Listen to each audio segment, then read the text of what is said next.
하신 하나님의 말씀은 에베소 6장 17절 말씀, 현절 말씀과 데살로니가전서 5장 8절에서 11절까지의 말씀 함께 찾으셔서 교독하시도록 하겠습니다.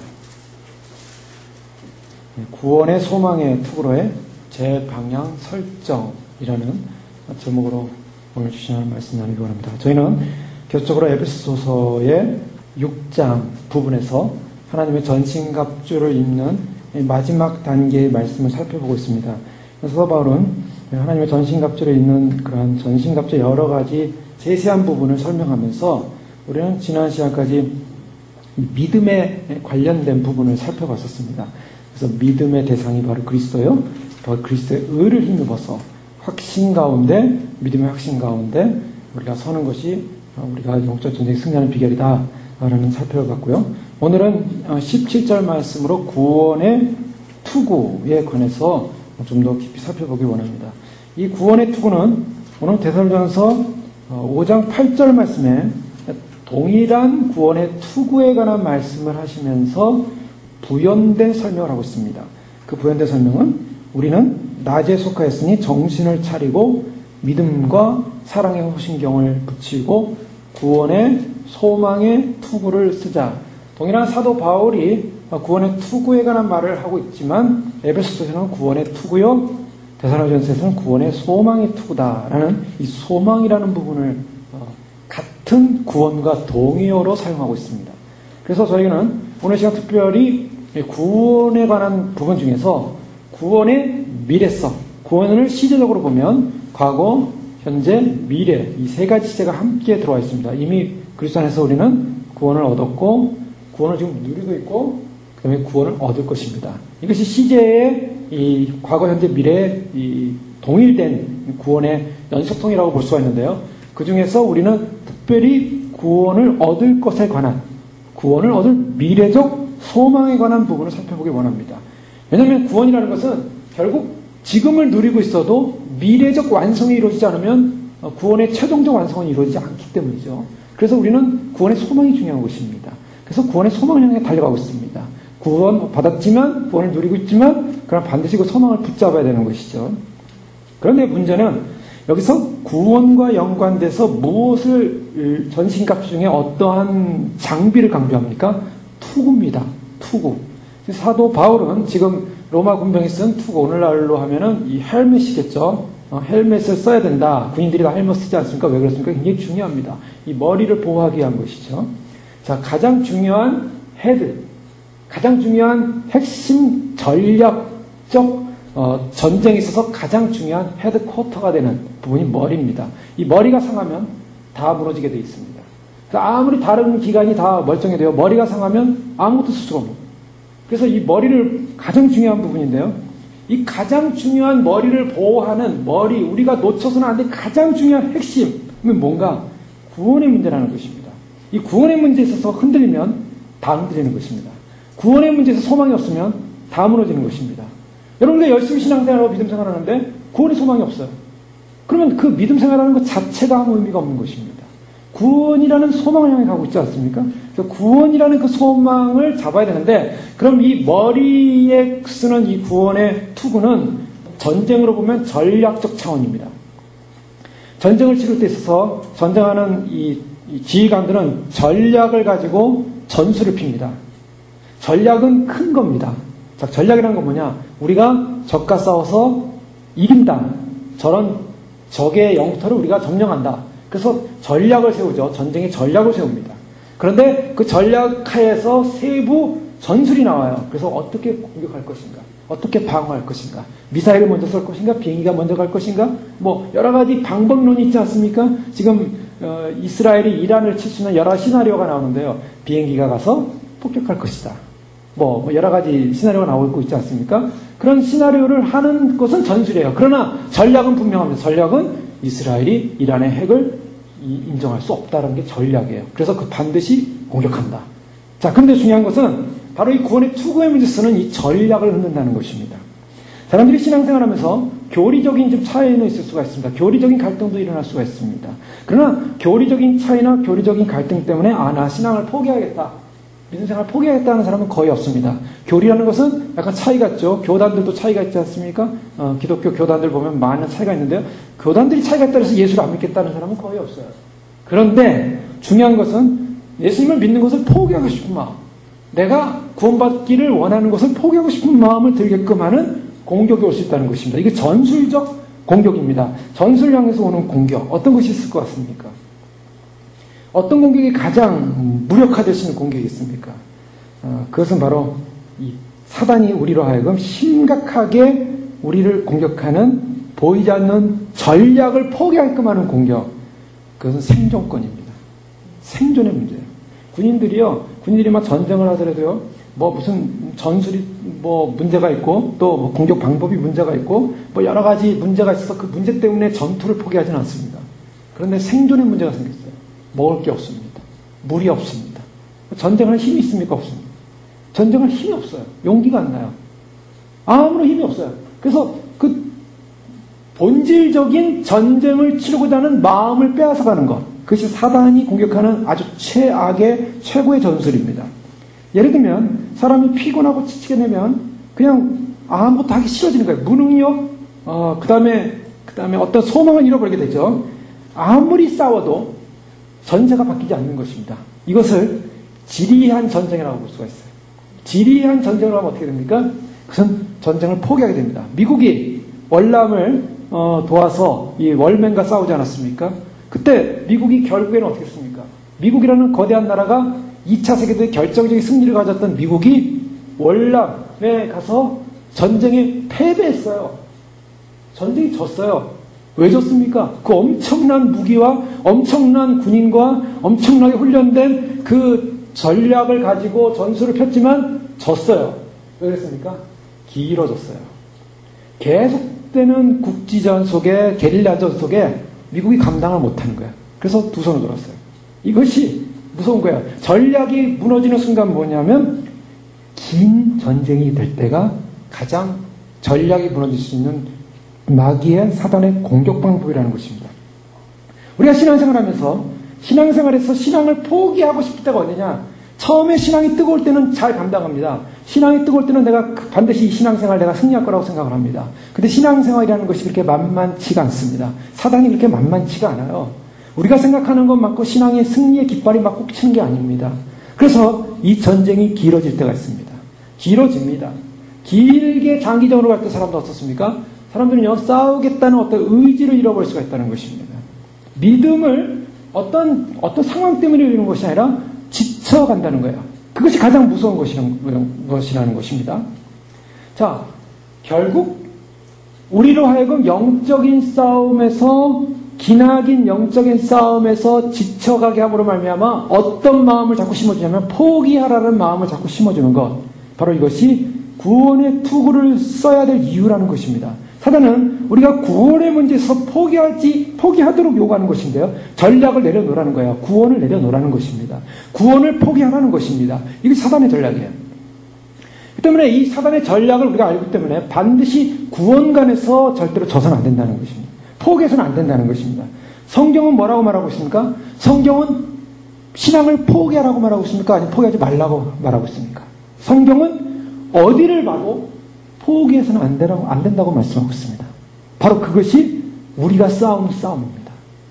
끝없는 싸움 같지만 절대로 포기해서는 안 되는 싸움이라는 것입니다. 언제까지요? 구원이 완성될 때까지. 그 구원의 완성이 언제입니까? 우리가 개인적으로는 수많은 역사 가운데 이 세상을 떠날 때였습니다. 이 세상을 떠날 때 구원이 완성돼요. 끝까지 그 믿음을 지키는 거예요. 세상 떠날 때까지. 그러나 우리는 이 주님 오심의 임박성 앞에 와 있습니다. 주님이 오실 때까지 이 구원의 소망을 포기해서는 안 된다. 이것이 믿음입니다. 이것이 구원의 투구예요. 포기하지 않는 그 믿음. 갈라디아서 6장 8절 9절 말씀 보면 자기의 육체를 위하여 심는 자는 육체로부터 썩어진 것을 거두고 성령을 위하여 심는 자는 성령으로부터 영생을 거두리라. 우리가 선을 행하되 낙심하지 말지니 피곤하지 아니하면 때가 이름에 거두리라. 성경은 뭘 말씀하고 있습니까? 우리로 하여금 성령으로 영생을 거두고 약속을 주셨어요. 그런데 그 약속을 받은 사람은 어떻게 행하라고요? 선을 행하라는 것이죠. 선을 행하라고. 선을 행하라고 하는데 선을 행하되 뭐 하지 말라고요? 낙심하지 말라. 낙심하지 말라. 피곤하지 아니하면 때가 이름에 거두리라. 자, 여기서 피곤하면은 못 거둘 수 있다는 거예요. 그러니까 지치지 말라는 것입니다. 낙심하지 말라는 것입니다.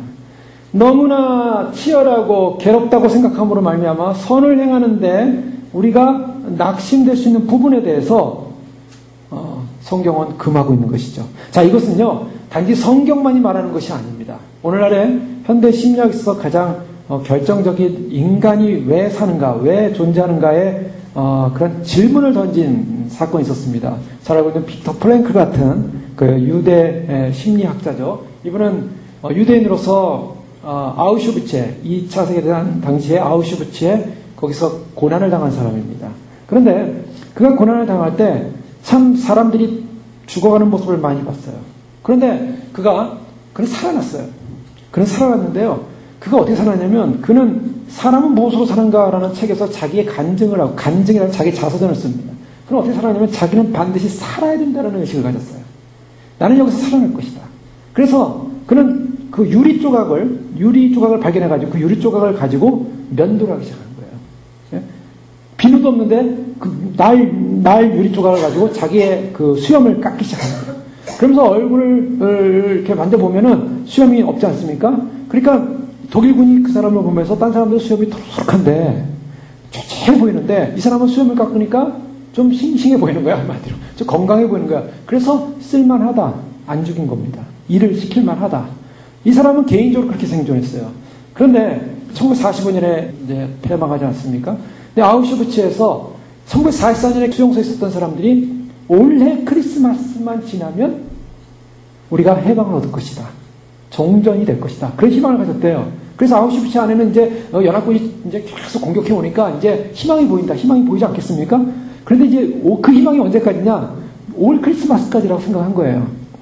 그래서 올 크리스마스 때 이제만 지나면 우리는 살 것이다. 그렇게 생각을 하고 1944년 크리스마스를 희망 가운데 보냅니다. 그런데 놀라운 것은 1944년 크리스마스가 지났는데 종전이 안 된 거예요. 연합군이 다 이기는 것 같았는데 이기는 소식이 들려오긴 하는데 아직 종전이 안 되는 거예요. 그래서 어떻게 됐냐면 많은 사람들이 거기서 낙심을 했다는 거예요. 낙심. 우리는 더 이상 해방될 그런 기미가 안 보이니까 희망이 없나 보다. 희망이 없나 보다라는 그런 낙심을 하면서 많은 사람들이 1944년 크리스마스가 지나고 죽었다는 거예요. 그러면서 그는 무슨 얘기를 하고 있냐면 사람이 무엇으로 사는가라는 질문을 던집니다. 사람이 무엇으로 사냐면 바로 그것은 희망이다. 자기 자신은 죽지 않고 살아날 것이라는 그 희망을 포기하지 않았다는 거예요. 그래서 살아났어요. 그래서 그것을 그가 나중에 이제 자서전을 씁니다. 에릭 프롬이라는 사람은 인간은 희망을 품고 사는 존재요. 미래를 바라보며 사는 존재다. 이 윤리학자죠. 이렇게 고백을 했어요. 인간이 뭔가 호모 에스퍼런스. 인간은 희망을 소망하는 존재다. 그렇게 얘기했습니다. 몰트만이라는 자유주의 신학이지만 그런 희망의 신학을 폈습니다. 그래서 나는 소망한다. 나는 희망한다. 그러므로 나는 존재한다. 데카르트가 나는 생각한다. 그러므로 존재한다. 그 말을 가지고 나는 희망한다. 그러므로 나는 존재한다. 사람에 있어서 진짜 일반적인 심리적 상황에서도 희망을 놓지 않는 사람이 결국 생존하는 확률이 높다는 거예요. 자, 주님께서는요, 우리는 그런 단지 그런 심리학적 요법을 통해서 희망을 놓지 말라라가 아닙니다. 그것은요, 우리에게는 더 큰 소망, 더 큰 영광의 날이 있기 때문에 그 영광의 날은 단지 우리가 육체적인 삶만을 사는 것을 끝내는 것이 아니라 그 이후에 있을 영광스러운 영광의 날이 영영할 것이라는 희망을 놓치지 말라는 것입니다. 그 희망을 가지라는 것입니다. 할하임이라는 독일의 목사님이자 신학자입니다. 이 사람은 1차 세계대전이 끝났을 때 독일 사회에 어떤 의식이 딱 터졌냐면 독일 사회에 그들이 패배함으로 말미암아 결국 우리는 왜 이런 부끄러운 날을 보내야만 하는가라는 절망감 속에 빠졌습니다. 그런 절망감 속에 빠진 독일 사람들을 향하여 그가 4가지 세계관을 얘기합니다. 그것은 뭐냐면 우리는 누군가 하나님의 창조된 존재다. 그런데 창조된 존재가 타락했다는 것입니다. 그래서 타락한 인생, 절망한 인생, 운명이 결국 소망이 없는 인생이었는데 이 소망이 없는 인생이 결국 소망을 가질 수 있다는 것은 바로 예수 그리스도의 십자가 구속이었어요. 그 구속을 통해서 하나님과 연합되어지고 하나 되어지는 소망이 생겼고 그 구속의 결론은 뭔가? 그는 이렇게 얘기합니다. 새하늘과 새 땅. 아직은 눈앞에 확실히 보이지 않지만 성경에서 말한 그 다가올 새하늘과 새 땅을 바라봄으로 말미암아 우리는 희망 있는 존재다. 우리는 그리스도 안에서 구속된 존재요. 그 새하늘과 새 땅 안에서 우리는 영광스럽게 그의 날을 소망하는 존재다라는 그 의식을 폈습니다. 그것이 바로 기독교 세계관에서 굉장히 중요한 부분이에요. 기독교 세계관은 기독교 세계관이라고 할 때 그 세계관이 뭐냐? 어렵지 않습니다. 창조, 타락, 구속, 그리고 새하늘과 새 땅의 영광의 소망인 것입니다. 자, 이와 같은 모습은요, 성경 전체에서 보여주는 모습입니다. 그것은 성경 전체에서 우리의 존재는 어떠한 존재로 만들어졌는가? 창조된 존재라는 거예요. 자, 그것이 우리를 향한 하나님의 방향입니다. 하나님의 오리엔테이션이에요. 오리엔테이션이라는 것은 뭘 이렇게 설명하는 시간이기도 하지만 방향을 말하기도 하죠. 그래서 우리의 오리엔테이션은 뭐냐? 창조된 존재라는, 하나님을 향하여 창조된 존재. 근데 우리 인간은 어떻게 됐습니까? 인간은 하나님의 창조된 오리엔테이션 된 존재가 타락했어요. 타락함으로 말미암아 그 다음에 오는 게 뭐예요? 인간은 방향을 잃기 시작했습니다. 자신이 가야 할 방향을 잃었어요. 그래서 디스오리엔테이션이라는 말을 쓰고 있어요. 방향을 잃어버린 인생. 이 방향을 잃어버린 인생이 어디로 가야 됩니까? 다시 방향을 찾아야 한다는 거예요. 그 방향을 찾는 것이 리오리엔테이션이에요. 그래서 방향 재설정. 그래서 오늘 제목이 방향을 재설정해야 돼요. 어떤 방향을 재설정해야 되냐? 우리 인생에서 진정한 방향은 구속에 대한 구원에 관한 방향이 재설정돼서 그 믿음 안에 견고히 설지 못하면 무너지는 소망이 없는 존재라는 것입니다. 방향이 재설정되는 것이 바로 구원인데요. 탕자의 모습을 보면 아버지 품에 있을 때, 아버지와 함께 있을 때는 그는 아버지의 아들로서 충분한 대우를 받았고 아버지의 아들의 특권을 누렸습니다.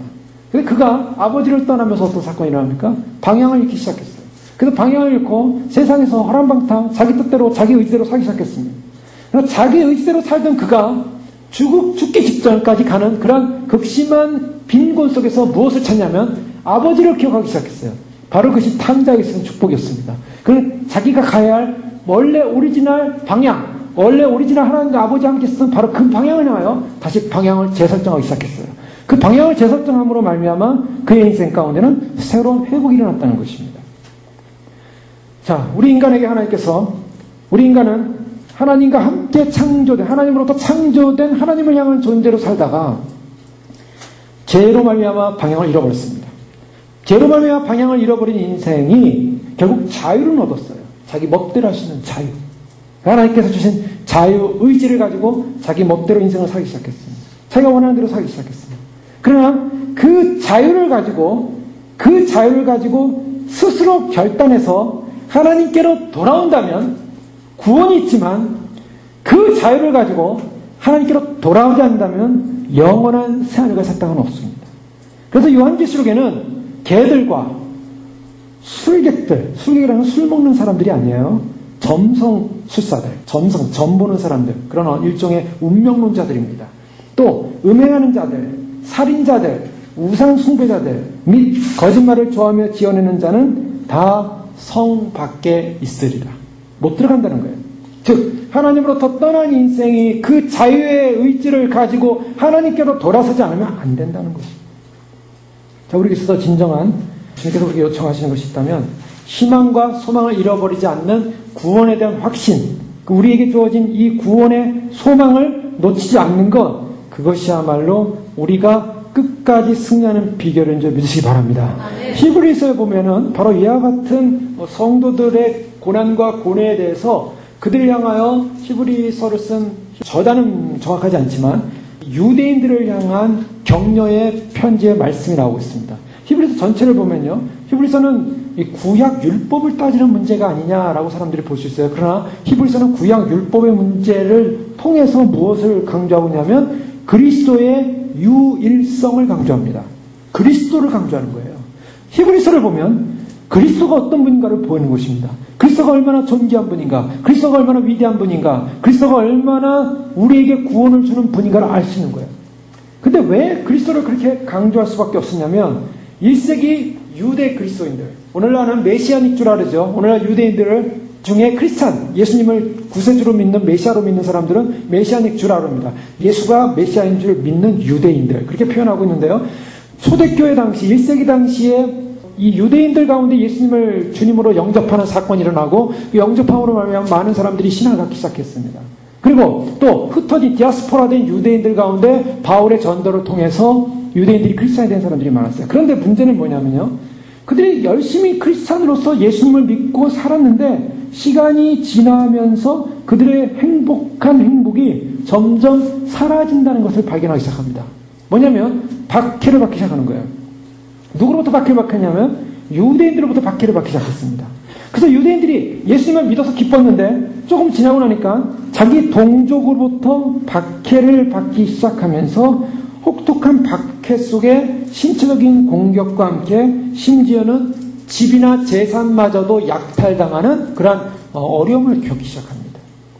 그리고 그들이 가진 믿음 때문에 조롱을 당하고 감옥에 갇히기도 하고 그래서 그들은 굉장히 심각한 그런 고민 가운데 빠지게 됩니다. 아, 왜 우리가 예수님을 믿었는데 우리에게 이런 어려움이 오는가? 히브리서 10장 32절의 말씀에 보면 이렇게 말하고 있습니다. 전날에 너희가 빛을 받은 후에 고난의 큰 싸움을 견뎌내는 것을 생각하라.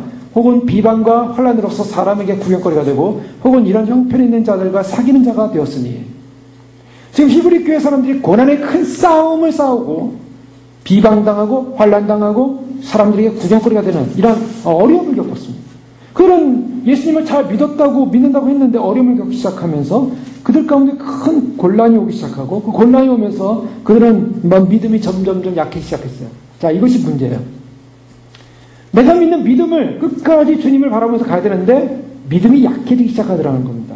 근데 믿음이 약해져서 나타나는 증상이 초기에 나타났던 충성심이 사라지기 시작하면서 뒤로 물러나기 시작했다는 거예요. 그래서 히브리서에 보면 주님께서는 뒤로 물러나는 기뻐하지 않으신다라고 그걸 아주 단언하고 있어요. 많은 유대인들이 뒤로 물러나기 시작했어요. 그리고 몇 명 가운데는 절망이 생기기 시작해서 다시 유대교로 돌아가자. 그래서 유대교로 다시 회개하는 사건이 일어나기 시작합니다. 돌아가는 사건이 일어납니다. 그리고 우리가 믿는 이 믿음의 선택이 너무 성급한 것이 아니었는가? 그리스도가 메시아다라는, 예수가 메시아라는 사실을 믿은 것이 뭐가 잘못된 것이 아닌가? 할례를 받음으로 구원을 받지 왜 할례를 없애고 할례를 받지 말라고 하고 이상한 게 아닌가? 사람들이 의심하기 시작했어요.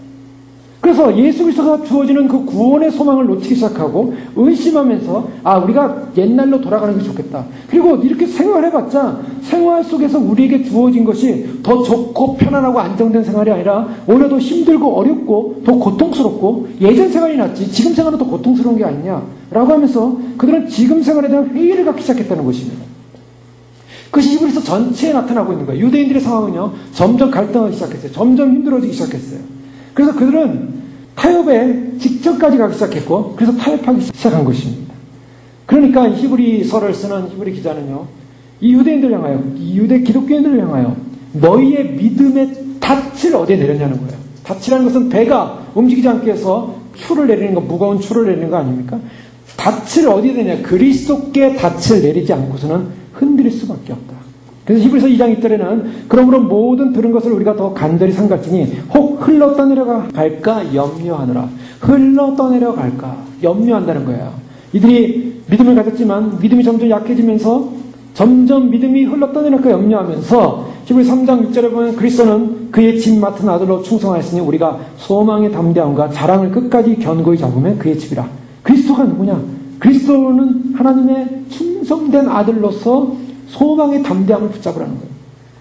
그리고 그리스도의 도의 초보를 버리고 죽은 행실을 회개함과 하나님께 대한 신앙을 가지라고 말하면서 그 날에 들어가기 위하여 견고히 힘쓰며 완전하게 나아가고 소망을 놓치지 말라라고 강력하게 경고하고 있습니다. 그래서 히브리 4장 11절에 보면 그러므로 우리가 저 안식에 들어가기를 힘쓸지니 이는 누구든지 저 순종치 아니하는 본에 빠지지 않게 하려면 힘쓰라라고 권면하고 힘쓰라.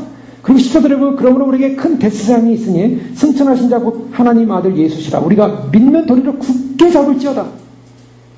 자, 그들이요 너무나 힘들고 어려웠어요. 너무나 힘들고 어려우니까 그들이 점점 믿음을 놓치기 시작했고 흘러 떠내려가는 듯한 믿음을 갖기 시작했고 갈등하기 시작했고 방황하기 시작했습니다. 그런데 바로 그런 사람들 향하여 우리가 이 긴 믿음의 싸움에 승리하기 위해서는 그리스도께 닻을 내리고 그리스도 그분만을 바라보고 그분이 어떤 분인가? 그분은 바로 우리의 대제사장으로서 우리를 위하여 단 한 번의 제사를 통해서 우리에게 구원을 주신 바로 구원주시다. 그리스도를 놓치면 안 된다. 그리스도에 대한 포커스, 그리스도에 대한 소망, 그리스도를 소개하고 알리는 말씀이 히브리서. 우리가 신앙에 있어서 우리가 긴 신앙의 여정을 쌓으면서 때로는 우리는 히브리 교인들처럼 바로 유대 교인들처럼 우리도 우리의 심령 가운데 믿음이 오래 긴 싸움을 통해서 지쳐갈 수도 있을 수 있습니다. 그럴 때마다 우리는 놓쳐서는 안 되는 가장 중요한 핵심이 뭡니까? 바로 우리를 구원하시고 우리에게 영원한 대제사장이 되셔서 우리에게 그 한 번의 제사로 영원한 구원을 베푸신 그 믿음의 도리를 굳게 잡고 놓치지 않아야 될 줄로 믿습니다. 바로 그것이 승리의 비결입니다. 그 그리스도를 붙잡는 것, 그것이 바로 구원의 투구라는 것입니다. 우리가 참으로 그 믿음의 인내를 가지고 싸워야 되는 것, 바로 그 믿음의 인내를 싸우는 것이 바로 그리스도를 붙잡는 것인데, 결국 믿음과 신앙을 갖게 되면 그 다음부터 우리의 싸움은 인내의 싸움이 시작되는 거예요. 참아야 된다는 것입니다. 그래서 히브리서 12장에 보면 많은 믿음의 선진들을 얘기하면서 믿음의 선진들이 한 얘기가 뭡니까? 한 사건이 뭐였습니까? 그것은 인내였습니다. 그들이 참았다는 거예요.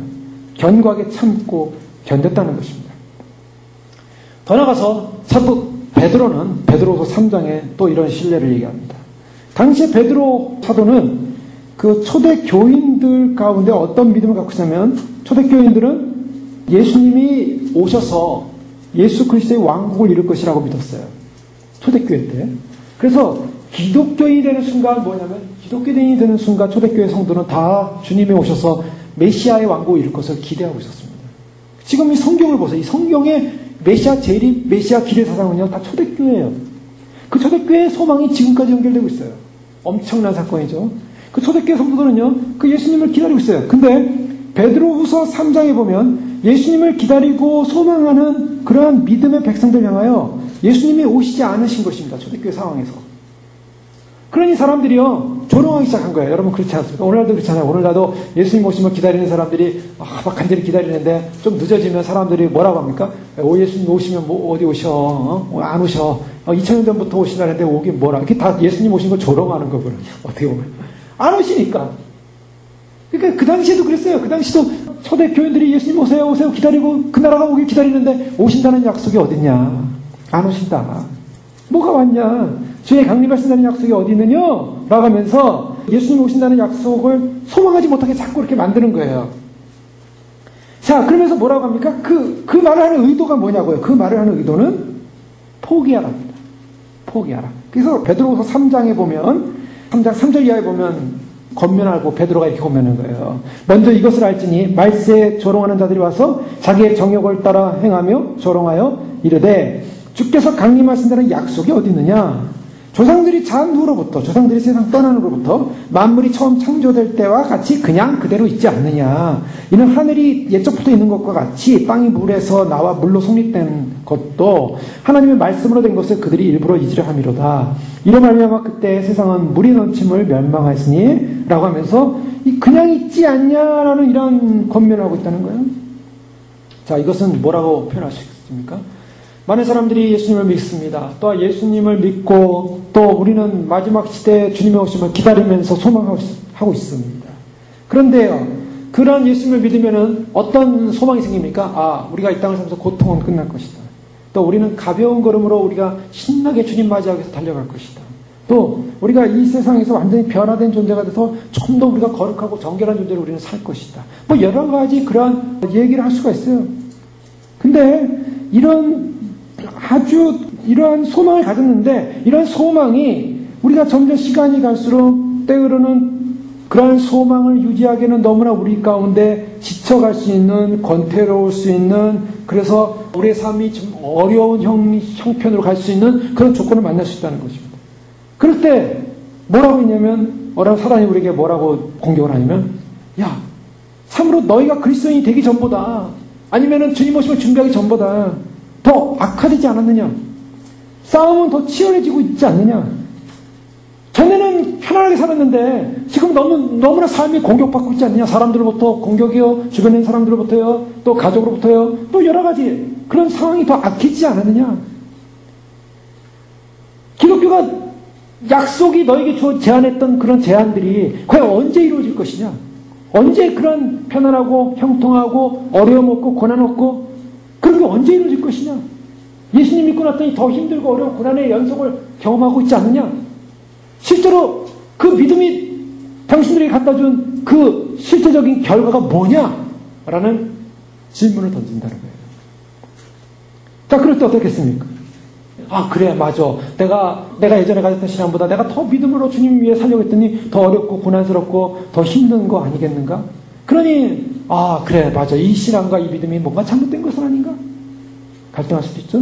내가 그리스도인이 되기 전에는 아무 걱정 없이 살았는데 그리스도인이 되고 나서부터, 예수 믿고 나서부터 왜 걱정이 이렇게 많아지는지, 걱정이 더 없어져야 되는데 세상적인 오히려 걱정이 많아지고 염려가 많아지고, 아, 이것이 뭐가 잘못된 게 아닌가? 그렇습니까? 자, 이것이 바로 초대 교인들이 당했던 어려움이요. 베드로 사도가 바로 그런 어려움을 당하는 교회를 향해서, 그런 질문을 당하는 고통 가운데 있는 성도를 향해서 말하는 거예요. 그러한 질문을 받을 때 사람들이 그렇게 이해를 못하는 것입니다. 주님의 약속을 너희가 기다리고 있는데 그 약속이 언제 실현되느냐 말이죠. 언제 실현되느냐? 자, 그런 상황에서 어떻게 하겠습니까? 자, 그런 상황에서 큰 딜레마에 빠질 수가 있습니다. 큰 좌절에 빠질 수가 있습니다. 큰 낙심에 빠질 수도 있습니다. 왜요? 그것이 그냥 단순간이라면, 우리가 믿음이 충만하다면, 아니야! 나는 믿어! 나는 주님 믿어! 하고서 당당하게 나갈 텐데, 이 믿음이 약한 사람들은요, 좀 시간이 지나면서 이 믿음이 약해지는 거예요. 약해지면 어떻게 합니까? 큰 딜레마에 빠지기도 합니다. 그래서 주님을 오심을 감히 사모했던 사람들이, 많은 사람들이 믿음을 잃어버리기 시작했어요.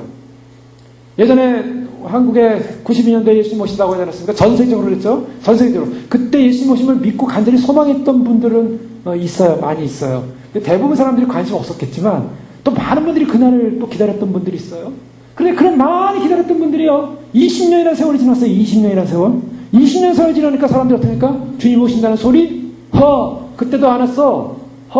그때도 안 왔어. 하면서 사람들이요, 안 믿기 시작하더라는 거예요. 왜요? 지쳤어요. 그래서 그것이 주어진 결과가 뭐였냐? 괜히 이단이라는 소리만 들었다. 물론 그 당시에 날짜를 얘기했기 때문에 이단이 됐죠. 사실은 날짜 문제 때문에 이단으로 넘어갔어요. 그 날짜 문제가 아니었으면은 그냥 한때 주님 오실 때가 됐으니까 열심히 믿자라는 걸로 끝났을 텐데, 사단이 그걸 막 흐려놨어요. 날짜를 가지고 흐려놨어요. 사람들이요, 그 날짜에서 넘어간 거예요. 심지어는 어느 정도냐면 그 날짜를 믿어야 휴거가 된다 그랬어요. 그러니까 결국 일반적인 신학을 하는 분이나 기독교 개념을 갖고 있는 우리의 신학으로는 인정할 수 없는 사건이 벌어진 거예요. 어떻게 날짜를 믿어야 구원을 받습니까? 그건 아니죠. 구원은 날짜에 있지 않죠. 예수 그리스도에 있습니다. 그 예수 그리스도를 믿고 그날을 믿고 간다라는 그런 의식만 가졌으면 되는데, 개연히 날짜에서 넘어간 거예요. 그게 다 미혹이었어요. 미혹. 주님 오신다는 약속은 좋았는데 그 미혹이 넘어가다 보니까 사람들이 어떻습니까? 그 다음부터는 주님 오신다는 약속이 있으면은 그거는 아니야, 이렇게 부정하기 시작했어요. 그 부정이 실제로 우리에게 주어진 결과가 뭐냐? 괜히 예수님 오심만 기다리고 사모하고 주님 사랑했더니 바보꼴 됐다. 사람들한테 조롱꼴이나 됐다. 그러니 내가 왜 주님 열심히 믿는 그런 신앙을 가졌는데 누구한테 왜 조롱받으면서 인생을 사냐? 그러니까 나는 이제 조롱의 대상이 되고 싶지 않다라고 결정하기 시작한 거예요. 왜 주님이 그때 안 오셔가지고 이 조롱꼴을 만들어놨느냐? 그 사람들 마음에 주님에 대한 원망이 가득하기 시작했던 거죠. 불만이 가득하기 시작했어요. 그래서 제가 알고 있는 주변에 있는 분들이 예전에 20년 전에 주님 오심을 믿었던 분들이 많이 있는데요. 그분들 가운데 그 마음을 접어놓은 분들이 있어요. 상처예요. 상처가 너무 심하니까 주님께 대한 상처가 있어요. 그러니까 주님이 상처받아 주님이 내가 간다 그래도요, 이제 안 믿어요. 주님이 그때도 알아도 왜 지금 오신다 그래요. 이러면서. 그런데 그냥 이게 시간이 진행돼 갈수록 오는 어떤 연약함 속에 빠질 때입니다.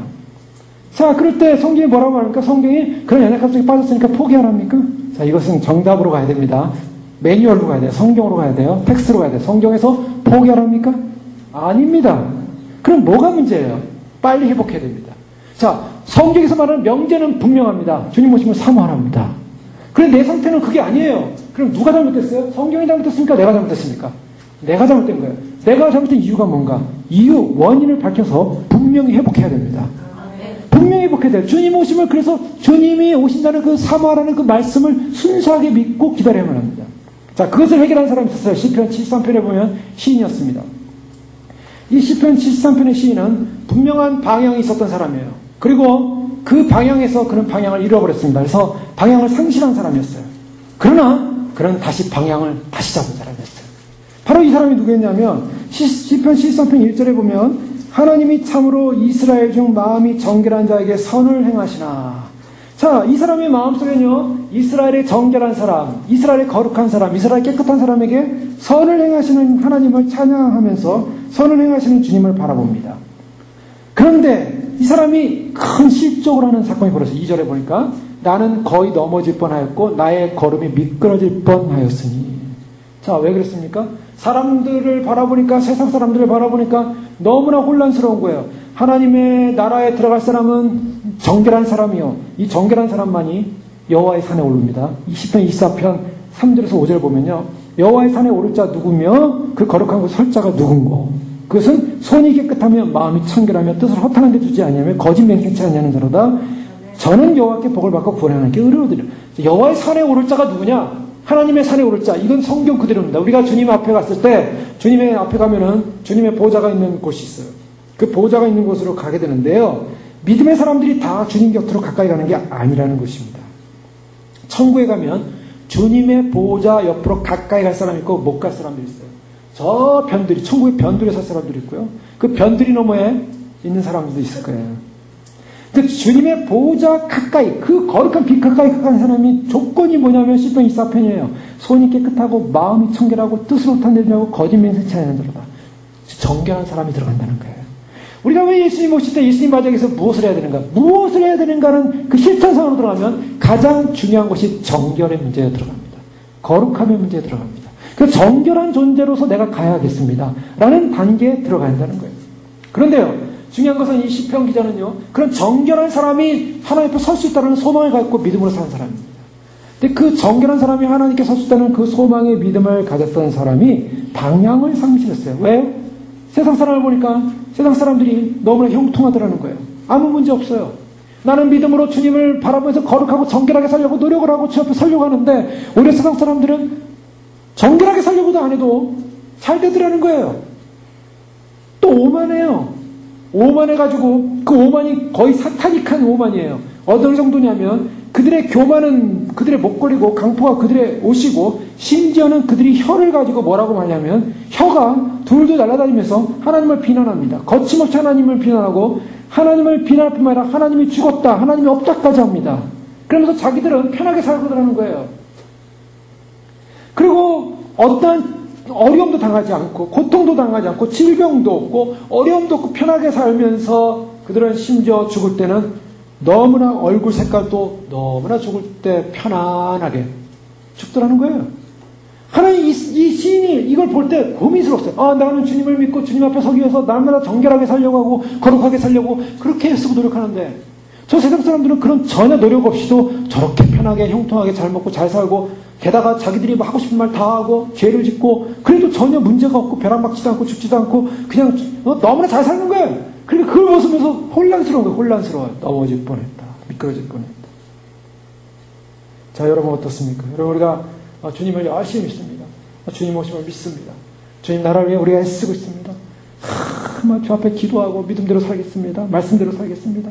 주님만 사모하겠습니다. 주님 앞에 내 인생을 드리겠습니다. 그렇게 열심히 믿음으로 사는데, 이 사는 인생이 때로는 너무나 힘들고 고통스럽고 너무나 어려운 과정을 겪어야 되고, 근데 세상 사람들을 봐보니까 세상 사람들은 전혀 그런 고민 없이, 또 아니면은 그런 소망을 가지고 있는 교회를 다닌다는 사람들 중에는 그런 소망을 가지고 주님 앞에 이렇게 믿음을 사는 사람들 향하여 뭐 이렇게 힘들게 신앙생활해, 왜 이렇게 골치 아프게 신앙생활해, 왜 이렇게 복잡하게 신앙생활해, 그냥 편하게 살아.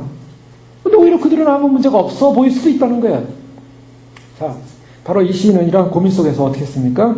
그가 17절이 굉장히 중요한 말씀입니다. 그래서 시편 73편 17절은요, 이거는 선언이에요. 대선언.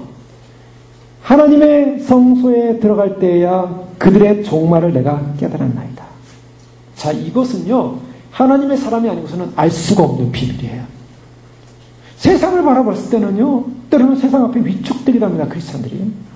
그런데요, 믿음의 사람들이 하나님 앞에 거룩하고 정결한 대로 살려고 하는 사람들이 하나님의 성소로 들어올 때 깨닫는 거예요. 그것이 영적인 비밀이요, 영적인 축복이 되시기 바랍니다. 하나님의 성소라는 건 뭘 갖고 있습니까? 성소의 개념, 하나님의 임재가 있다는 거예요. 하나님의 임재를 경험하는 거예요. 자, 하나님의 임재를 경험하지 못하고 세상만 바라볼 때는 그 마음의 소망이요, 큰 갈등이 일어나요. 여러분 그러세요. 교회 밖에 나가서 세상에 딱 나가보십시오. 그럼 일단 세상이 딱 부딪히면 누가 더 힘센 사람입니까? 교인이 힘셉니까? 세상 사람이 힘셉니까? 세상에서 잘 나간다는 사람이 힘세요. 그 사람들이 목소리가 더 크고요. 그 사람들이 더 주도권을 갖고 있고요. 그 도대체 믿음 생활을 열심히 하고서 그 산다는 것 자체가 너무나 어떨 때는 힘이 없어 보여요. 내가 가진 믿음이 무슨 힘이 있을까 도대체. 내가 가진 이 소망, 특히 주님이 오심을 준비하는 이 소망을 가지고 내가 이렇게 믿음으로 살려고 하는 걸 도대체 누가 알아줄까? 안 알아줘요, 사람들. 그거 관심도 없어요. 이 사람이 뭘 가졌나, 무슨 능력이 있나, 무슨 파워가 있나, 이 파워 끼면 우린 질 수밖에 없어요, 어떤 면에서는. 세상이라는 건 너무나 거대해요. 바벨론이라는 문화가 그렇게 거대해요. 그래서 크리스찬들이 믿음을 지기 위해서 세상에서는 베리칩 받아라. 그거 세상 사람들 하나도 어려운 거 아니에요. 가서 받으면 되고요. 나중에 그거 스마트폰 가지고 칙칙하면서 이렇게 어카운트에 돈 왔다 갔다 하고 세상 사람들 하나도 어렵지 않아요. 근데 우리들은 베리칩 이거 받으면 안 돼. 왠지 부담하기 시작해서 부담. 이거를 극복해야 된다는 부담. 그 세상 사람은 하나도 부담 없어요. 대단한 문제도 아니에요. 심지어는 한국의 어느 대형교회 목사님이 베리칩을 받아야 된다고 먼저 받았대요, 벌써.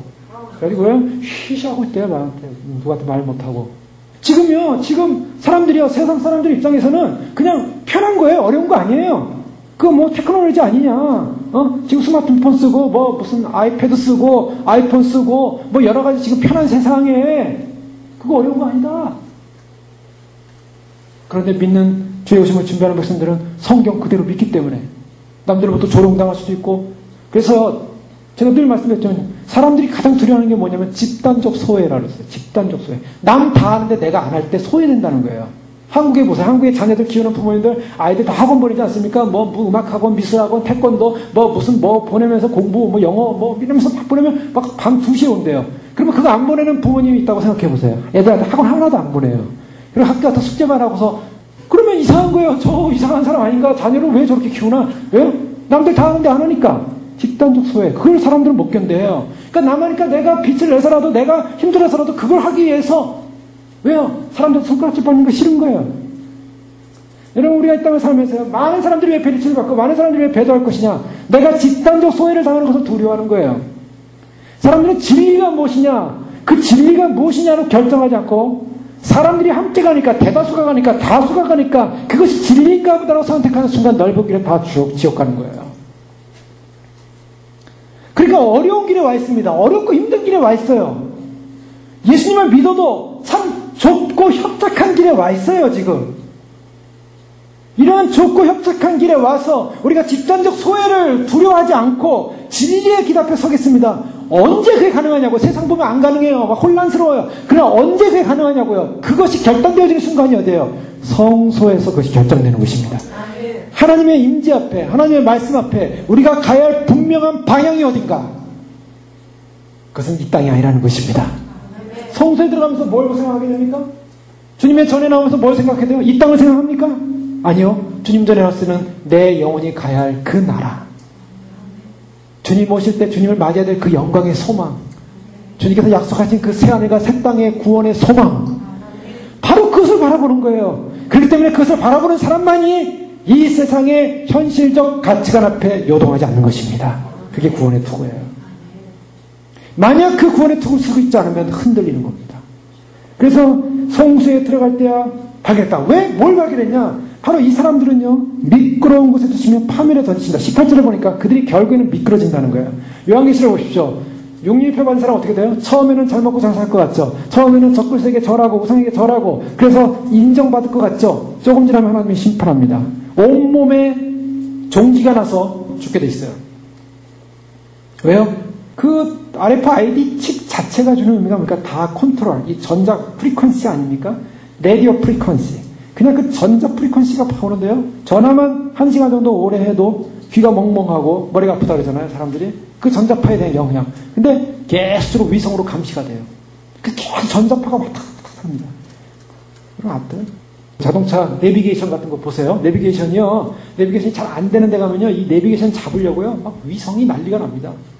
그래서 막 이 배터리가 금방 닳아버려요. 전화 잘 안 통하는 데 가서 전화해보려고 보십시오. 하루 종일 가야 할 때 배터리가 1시간 안에 다 날아가요. 왜요? 잡으려고. 그거 잡으려고 해요. 이 전화기가 막 애를 쓰는 거예요. 마찬가지로 우리가 움직일 때, 사람들이 움직일 때 그 컨트롤 해야 되는데 전파가 잘 안 되는 데 들어가, 방카 같은 데 들어가 보면요, 이거 잡아내려고 난리칩니다. 그럴 때 여기서 이제 엄청난 전파가 나와요.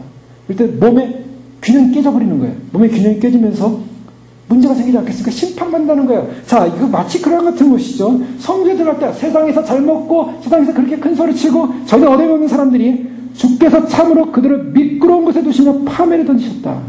그리고 갑자기 황폐가 되었는 거 놀라는 거예요. 놀랄 정도로 그들은 전멸하였다. 자, 이것을 바라보면서 바로 이 믿음의 사람은요, 성소에 들어가서 그걸 깨닫는 거예요. 아, 저들은 오래가지 못한다. 졸지에 황폐하는구나. 졸지에 무너지는구나. 졸지에 황폐하고 무너지는구나. 세상은요, 우리에게 세상은 평안과 안정을 줄 것 같지만 세상이 주는 것은 배신입니다. 반드시 세상은 배신해요. 그 세상이 주는 것은요, 세상이 우리 주는 이익이 문명은 반드시 우리에게 부메랑에 대해서 돌아와서 인간을 파멸시키는 거예요. 그것이 세상이에요. 그게 사단이에요. 사단은 그렇게 속여왔어요. 자, 그래서 시인은 그것을 깨달은 겁니다. 아, 이들은 미래가 없다라는 것입니다. 미래가 없다. 그런데요, 믿는 그 시인의 마음속에는 무엇이 있었습니까? 이 시인의 마음은요, 22절에 보니까 내가 이같이 우음의 무잠으로 주 앞에 짐승이오나. 아, 자기를 생각해보니까 자기가 그렇게 생각한 게 짐승 같았다는 거예요. 짐승. 자기를 짐승으로 표현해요. 왜요? 어리석었다는 거예요. 왜 어리석었냐? 미래를 보지 못, 너무나 근시한 적이 있어요. 너무나 눈앞에 보이는 것이었어요. 너무나 세상 사람들이 보는 것만 보면서 평가를 했다는 거예요. 근데 자기의 존재는 거기 있지 않았어요. 이 세상에 있지 않았어요. 이 세상 넘어 있었어요. 이 세상 너머에 무엇을 보고 있었습니까? 23절에 보니까 내가 항상 주와 함께하니 주께서 내 오른손을 붙드셨나이다. 예, 이 시인은 주님을 의지하고 있었어요. 근데 자기도 알게 모르게 그 주님의 손이 자기를 붙들고 있다는 사실을 모르고 있었어요. 그래서 그것을 깨달은 것입니다. 아, 주님이 나와 함께하고 있었지. 주님이 나와 동행하고 있었지. 주의 교훈으로 나를 인도하시고 후에는 영광으로 나를 영접하시리니. 자, 무엇을 보냐면 성소에 들어가서 그의 앞으로 미래를 보는 거예요. 그가 어디 있는가? 하나님의 영광 앞에 들어갈 것을 보고 있는 것입니다. 주님께서 우리를 영광으로 인도하신다는 사실을 보고 있어요. 자, 그것을 보는 순간 그는 어땠습니까? 눈이 열린 거예요. 귀가 열린 거예요. 모든 근심 걱정 사라지기 시작했습니다. 모든 조롱거리 사라지기 시작했습니다. 여러분, 우리가 이 마지막 시대를 살아가면서 분명히 흔들리지 않은 삶의 방향이 있다면 반드시 이 방향이 재설정되는 것은 바로 우리가 그리스도, 바로 그분을 바라보면서 주님께서 오실 때 우리를 영광 가운데 우리를 데리러 올라가신다는 이 약속의 소망을 놓치지 마시기 바랍니다. 바로 그것만이 우리가 이 땅 가운데서 구원의 소망을 놓치지 않고 믿음으로 승리하는 비결인 것입니다. 그래서 주님을 가까이 함이 내게 복이라. 내가 주 여호와를 나의 피난처로 삼아 주의 모든 행적을 전파하리이다. 철로역정을 꼭 읽어보시기 바랍니다. 이 철로역정은 존 버년이라는 이 청교도 목사님은 철로역정을 그냥 쓴 게 아닙니다. 오랜 시간 동안 감옥에서 이 글을 쓰면서 성경 그 자체를 그냥 하나의 스토리로 풀었지만 영적인 깊은 신학이 들어가 있어요. 그래서 철로역정 안에는 신학이 들어가 있어요. 그래서 그냥 쭉 읽기는 이게 소설로 우습게 보이지만 사람들이 우습게 보이는 사람은 안 읽습니다. 그거를 우습게 여겨요. 그런데 그 철로역정을 읽어보면 거기 신학이 다 들어가 있어요. 신학이. 그런데요, 이 마지막에 철로역정 20장에 보면은 이제 이 크리스찬하고 소망 씨가 함께 마지막 죽음의 강을 건너갑니다. 죽음의 강을 건너야 되는데요, 이 크리스찬이 그동안 여정을 정말 별 어려움, 심지어는 자살까지 염려하지 않았어요?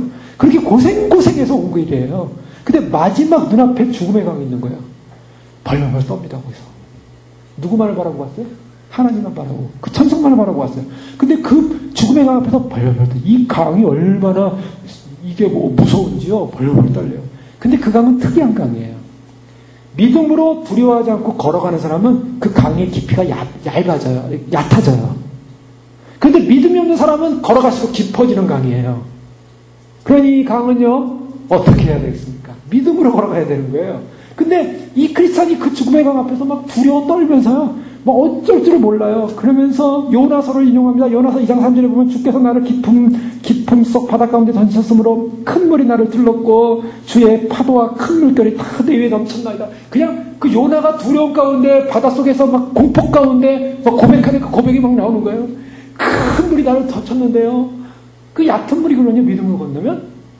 근데 막 그 사람에게는 큰 물인 거, 어마어마하게 큰 물인 거예요. 믿음이 없으니. 칠흑 같은 어둠의 공포가 크리스찬을 덮었다 그래요. 자, 이게 문제예요. 그동안 믿음이요, 어디 갔는지 싹 사라졌는데요. 막 괴로워하고 있어요. 괴로워하는데, 심지어는 어떤 괴로움이 오냐면, 꼬마 도깨비와 귀신들의 환상에 시달리고 있었대요. 그럴 수 있죠. 예.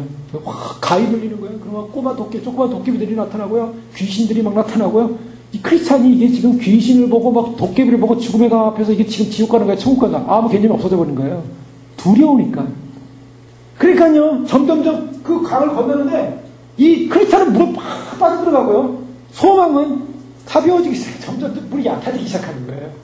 그래서 그 크리스찬을 건지기 위해서 온갖 애를 씁니다. 노력을 합니다. 정신 차리라고, 믿음을 가지라고. 그러니까 크리스찬이 시편 73편을 인용해요.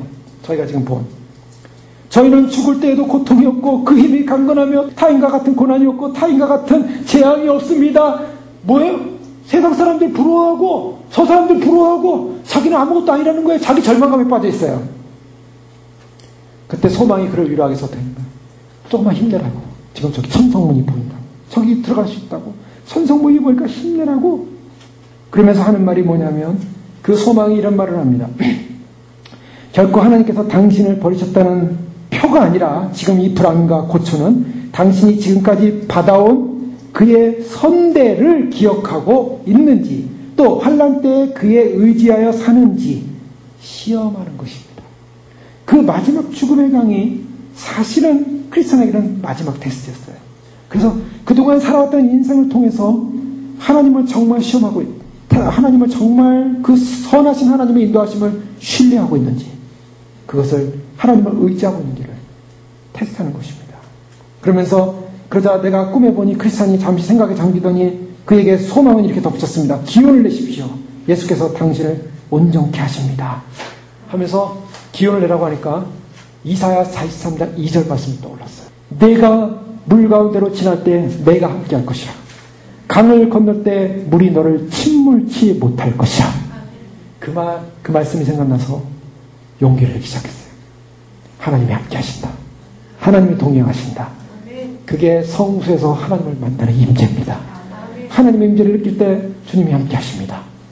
그러니 주님, 제가 주님을 의지하고 건너겠습니다. 그랬더니 그 순간부터 그를 유혹했고 그를 죽이려고 했던 원수 마귀들이요, 그 자리에 딱 서가지고요, 꼼짝같이 돌같이 서 있었대요. 크리스찬이 용기를 가지고 확신을 가지고 하나님이 나와 함께한다는 그런 믿음의 고백을 탁 던지니까 마귀들이 그 자리에서 꼼짝 않고 딱 서 있다는 거예요. 못 건드리는 거예요. 이것이 놀라운 역사, 하나님께서 우리를 보호하신 역사의 삶의 비결인 줄 믿습니다.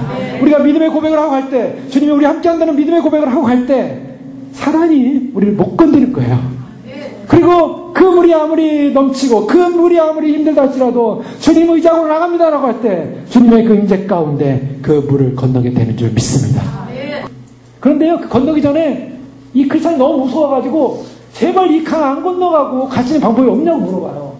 천사들이 대답하기 뭐라 그러냐면 여기를 건너가지 않은 사람 딱 두 사람 있다. 에녹과 엘리야만 안 건너갔다. 그런데 여기를 안 건너고 가는 길이 있다. 똑같이 나팔이 울리게 되면 그때는 이 강을 건너지 않고 건너가게 될 것이다. 이게 엄청난 신학이 담겨져 있는 거예요. 누구나 다 죽음의 강을 건너가야 되는데 주님 오실 때 나팔이 울릴 때는 에녹과 엘리야처럼 그 영광스러운 날은 죽음의 강을 건너지 않는다는 거예요. 주님이 그 약속을 주신 거예요. 그 소망을 주신 거예요. 여러분, 소망이란 무엇입니까? 소망이라는 것은 주님 앞에서 우리가 인내로서 믿음으로서 그날을 기다리면서 주님이 우리에게 주신 약속의 말씀 부여잡고 그래서 그것을 고백하고 그 소망을 가진 자, 생수의 근으신 여호와를 의지하는 자, 주님께서 그런 사람을 수치를 당치 않게 하실 것이다. 예레미야 10장 14절에 이스라엘의 소망이신 여호와여 무릇을 버리는 자는 다 수치를 당할 것이나 무릇 여호와를 떠나는 자는 흙의 기록이 되리나 생수의 근원이신 여호와를 버리는 자는 고통을 당하나 그러나 주는 내게 두려움이 되지 마옵소서. 재앙의 날에 주는 나의 피난처십니다. 주님을 의지하는 자, 주님을 바라보는 자. 그래서 디도서 2장 13절에는 복스러운 소망과 우리의 크신 하나님 구주 예수 그리스도의 영광이 나타나심을 기다리게 하시니 소망은 그리스도에 나타나시며 그 그리스도에 나타나심을 기다리는 것이 소망이요. 그 소망을 가진 사람은 바로 구원의 대열에 참하게 된 줄 믿으시기 바랍니다. 그 소망을 가질 때요 우리는 결코 좌절하지 않을 거예요. 우리는 넘어지지 않을 겁니다. 천상의 소망을 가진 사람, 이 세상의 보화에 연연하지 않습니다. 천상의 보화를 가진 사람, 자기 본토 친척 아버지를 떠나는, 세상에 속해 있는 걸 떠나는 삶을 결정할 수 있습니다. 그리고 그 소망을 즐거워하면서 바라보는 것입니다. 로마서 5장 2절 이하에 보면 또한 그런 말미암아 우리가 믿음으로 서 있는 이 은혜에 들어감을 얻었으며 하나님의 영광을 바라고 즐거워하느니라. 우리가 소망을 가진다면 우리의 삶이 맨날 눈물 흘리고 맨날 슬퍼하는 삶이 아니라 소망을 가지고 즐거워하게 될 줄로 믿습니다.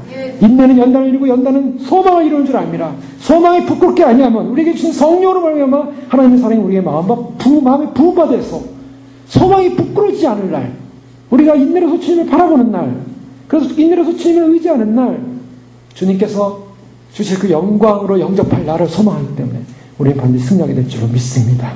그 소망 놓치지 말라는 겁니다. 그 소망 꼭 부여잡고 다시 보러 돌아서 데살로니가전서 5장 8절 말씀 이하 말씀 보고 마치겠습니다. 우리는 낮에 속하였으니 정신을 차리고 믿음과 사랑의 호신경을 붙이고 구원의 소망의 투구를 쓰라. 하나님이 우리를 세우시면 구원의 소망의 투구가 뭐예요? 노하심에 이르게 하심이 아니요. 이 노하심. 자, 이것을요 킹제임스 버전을 보면 정확하게 또 표현하습니다. 우리를 하나님께서 구원의 소망을 쓰게 하셨는데 하나님께서 우리를 세우셨다는 이 말은 뭐냐면 우리를 노하심에 이르게 하지 않게 해서 세우셨는데 이것은 다른 말로 하면 우리를 노하심에 이르도록 지정하지 않았다는 거예요. Not appointed to rest로 표현하고 있어요. 그러니까 하나님의 그 진노에 지정하지 않았다는 거예요. 이게 엄청난 축복입니다. 데살로니가 성도들은 누구를 기다리고 있었습니까? 예수님 기다리고 있었어요. 데살로니가서 4장 그 17절 위에 보면 그 후에 우리 살아남은 자들도 그들과 함께 구름 속으로 끌어올려. 여기서 뭐라고 했어요? 제가 지난 금요일날 말씀드렸죠? 저를 이상하게 쳐다보시더라고요. 먼저 죽은 자들이 일어나고 우리가 함께 올라간다는 것은 이게 아닌데 순서가 있지 않을까? 아니요, 보세요. 죽은 자들이 먼저 일어나고 16절 마지막에 그리스도 안에서 죽은 자들이 먼저 일어나고요. 그 후에 일어났어요. 다. 우리 살아남은 자들 어떻게 하라고요? 그들과 함께 구름 속으로 끌어올린다는 거예요. 이해가 되십니까? 그러니까 구름 죽은 분들이 먼저 일어나서 막 올라가고 그냥 우리는 그 다음에 막 따라 올라가는 게 아니에요. 그러니까 일어나시고 함께 모인다는 거예요. 그래서 그 모임에 관한 것을 데살로니가 후서 2장 1절에 보세요. 형제들아 우리가 너에게 구하는 것은 우리 주 예수 그리스도의 강림하신가 우리가 그 앞에 모임에 관하여 강림과 모임 주님이 오신가 그 앞에 모임이 있어요. 이게 다 휴거를 말하고 있어요. 지금 데살로니가 전후서 자체가. 그래서 사도 바울이 그것을 가지고 위로하는 거예요. 그래서 어둠에 속한 사람은 그날 도둑같이 맞이하지만 5절 데살로니가서 5장 5절에 보면 너희는 다 빛의 아들이여 낮의 아들이니 우리가 밤이나 어둠에 속하지 아니하므로 우리가 그날을 도적같이 맞이하지 않는다는 거 4절에 너희는 어둠에 있지 아니하니 그날이 도둑같이 너에게 임하지 못한다. 그래서 깨어있고 준비하는 사람이 도둑같이 맞이하는 것이라 예비하고 준비하고 있다가 주님 오실 때 먼저 죽은 자들이 일어나고 그들과 함께 영계 상황에 들어가서 우리가 배영계에 들어가서 함께 올라가는 거예요. 함께 올라가는데 그냥 올라가지 않을 것이라고 저는 보고 있어요. 왜요? 질서 있게 올라갑니다. 하나님은 무질서의 하나님이 아니에요. 질서 있게 올라가는데요. 어쨌든 같이 모여서 올라갑니다. 올라가는데 그 앞에 모이는 거예요. 주님 앞에 모이게 돼요.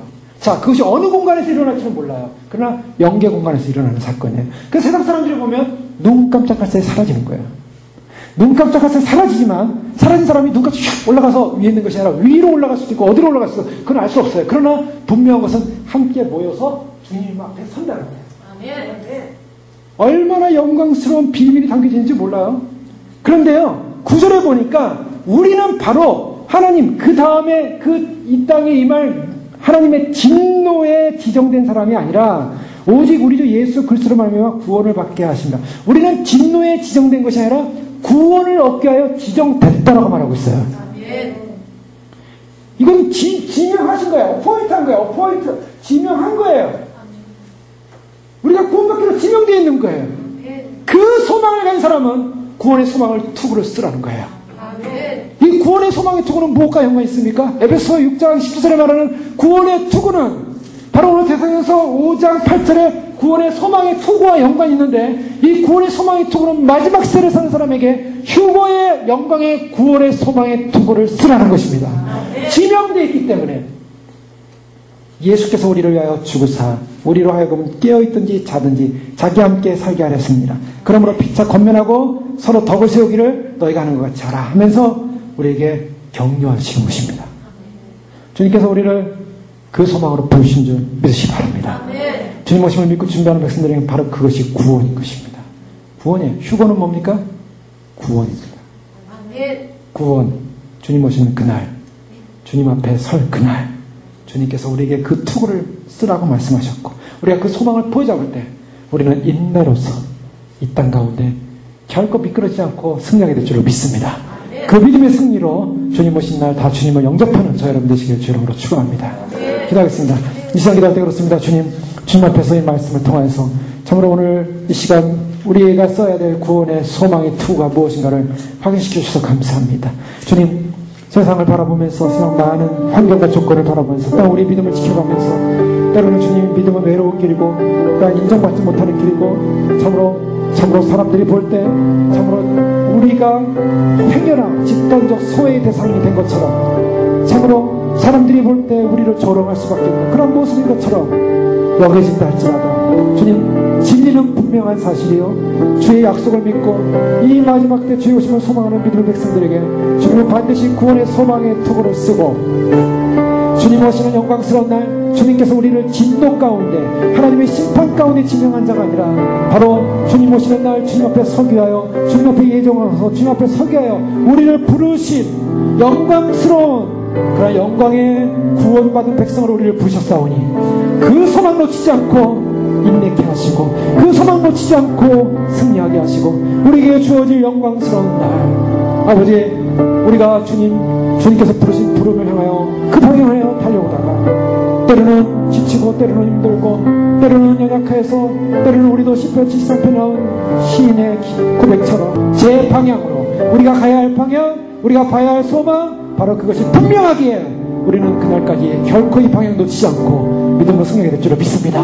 주님, 그 방향을 향하여 오늘 결정하고 그 방향을 향하여 오늘 믿음으로 결정하면서 구원의 소망의 투구를 쓰고 주님 오시는 영광의 날, 빛의 날, 생명의 날, 주님 주시는 위로의 날, 주님 참으로 우리의 이 땅의 모든 고통이, 이 땅의 눈물이, 이 땅의 참으로 여러 가지 어려움이 참으로 주님을 끝까지 신뢰할 수 있는가, 아버지 주님을 바라볼 수 있는가, 아버지 우리가 참으로 그 강물을 건넌다 할지라도 주님께서 우리를 보호하시기 때문에 우리가 결코 그 물이 우리를 넘치지 못한다고 고백할 수 있는 믿음의 고백을 통해서 그날 주님을 맞이할 수 있음을 믿고 아버지 하나님 달려갑니다.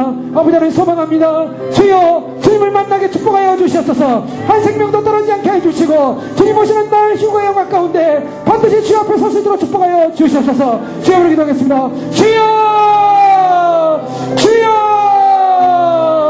주여. 아버지 하나님 믿습니다. 우리의 믿음, 우리의 소망 빼앗기지 않고 달려갑니다. 아버지 하나님 참으로 주님을 향하여 달려나가는 우리의 믿음 가운데 하나님 신의 놀라운 위로의 소망을 하려마 승리하게 해주시고 여호와 능력의 아버지 하나님 우리를 사랑하시는 아버지의 놀라운 사랑과 은혜 가운데 믿음으로 승리할 수 있도록 도와주시옵소서. 아버지 하나님 참으로 많은 사람이 절망 가운데서, 아버지 하나님 참으로 슬픔 가운데서, 아버지 하나님 자신을 참으로 좌절할 가운데서 아버지 하나님 참으로 믿음을 놓친다 할지라도 아버지 하나님 우리는 믿음을 놓칠 수 없는 믿음의 백성들입니다. 아버지 하나님 우리는 믿음을 놓칠 수 없는 믿음의 승리의 백성들입니다. 아버지 하나님 그날을 향하여 달려갑니다. 그날 향하여 달려갑니다. 아버지 하나님 참으로 준비하게 해줬어. 아버지 하나님 누가 여호와의 전에 설 것입니까? 아버지 여호와의 전에 설자, 여호와의 산에 설자, 마음이 정결하고 손이 깨끗하며 아버지 하나님 주님 앞에서 범죄함이 없는 정결한 자가 설 것인데 아버지 하나님 참으로 그날에 주 앞에 서게 하여 우리 자신이 준비되어지게 하시고 예비되어지게 하시고 우리가 아버지 하나님 참으로 성수에서 주님을 만나며 성수에서 주님을 의지하며 아버지 하나님 주님께서 신뢰와 영광의 나를 소망하는 그런 믿음으로 승리할 수 있도록 축복하여 주시옵소서. 아버지 하나님 참으로 오늘 우리를 이곳에 불러주셨사오니 주의 전을 향하여 사랑하는 믿음으로 탄생하는 우리의 신앙과 믿음 가운데